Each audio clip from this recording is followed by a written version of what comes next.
What's up everyone, welcome to the Hollywood Casino 400 Top 5 DFS Picks video for Sunday, September 11th at Kansas Speedway for the second race of the NASCAR playoffs. As always, I am your host Chris Pennell. You can find me on Twitter at ChrisPennell16, and this video is presented by PrizePicks. In today's video, we are going over general track strategy, how to approach the slate from a DFS perspective, and my top 5 favorite plays on the slate. And this video is actually being recorded after practice and qualifying, so I do have the most up-to-date thoughts and opinions here, so nothing really should change too much by the time the green flag drops at around 3 tomorrow evening. And as far as how we should approach the slate from a DFS perspective, Kansas Speedway is your prototypical 1.5 mile cookie cutter track, so the track strategy here is really nothing too different than your normal 1.5 mile intermediate track. This is probably most similar to Michigan, but you could also compare it to tracks like Charlotte, Las Vegas, and some of the other 1.5 mile tracks as well. So typically you want 1 to 2 dominators per lineup.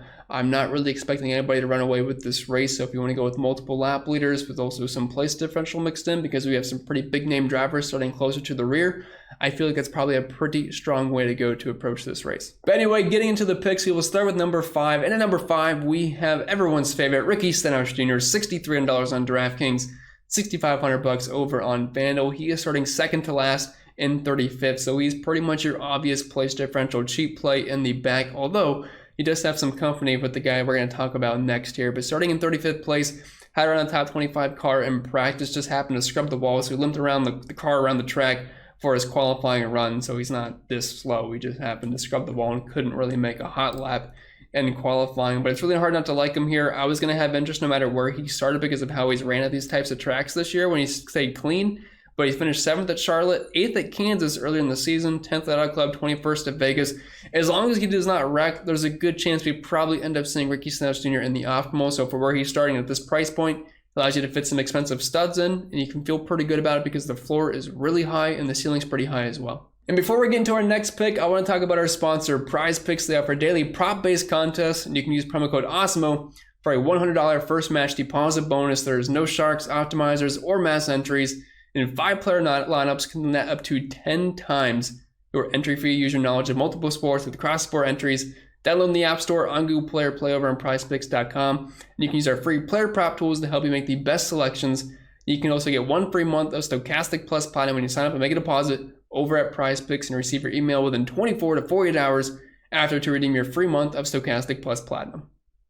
And then moving on to number 4 is the driver right above him in pricing on DraftKings. It's Marola, $6,500 on DK.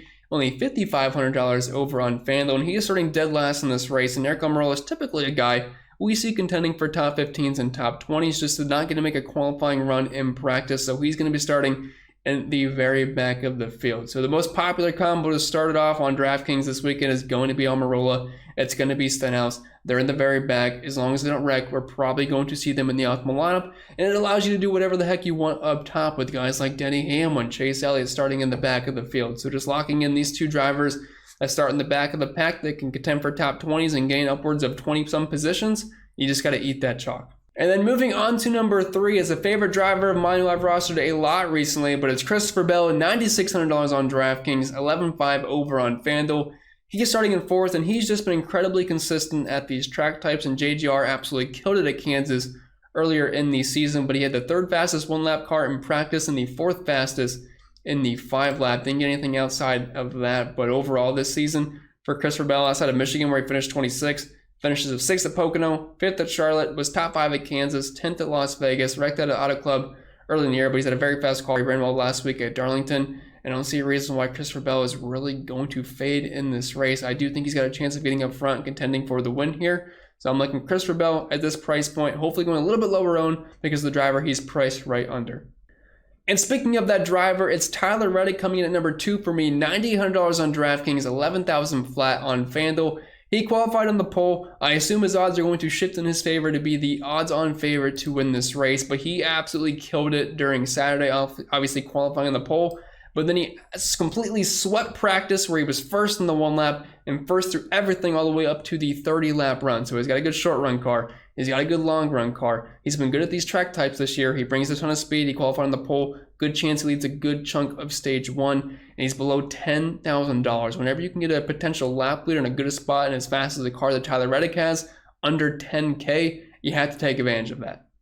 And then finally, my number 1 play for the Hollywood Casino 400 at Kansas Speedway. It's a bit of a risky driver the past month or so now, but it's Ross Chastain, 10,000 on DraftKings, 10.5 over on FanDuel. I like the price discount that we get on both sites here. He's starting in 5th. And usually Ross is not that fast on Saturdays. Usually just brings a ton of speed on Sunday after a poor qualifying and practice session. But he qualified well, and he practiced very well too. Second on the 1 lap, third in the 5 lap. He also has the most dominant points at these track types this season. It's just a matter of being able to finishing races for Ross. Like, he runs well and runs up front nearly almost every single week. It's just he ends up finishing outside the top 18 because either the car breaks or he gets caught up in a wreck or he does some stupid Ross Chastain things. But the pit crew's been amazing this year, and he's had a ton of speed. Finished 7th at Kansas early in the year, finished 3rd at Las Vegas, 2 pretty similar tracks in my opinion. And like I said, he's led the most laps this year at these track types.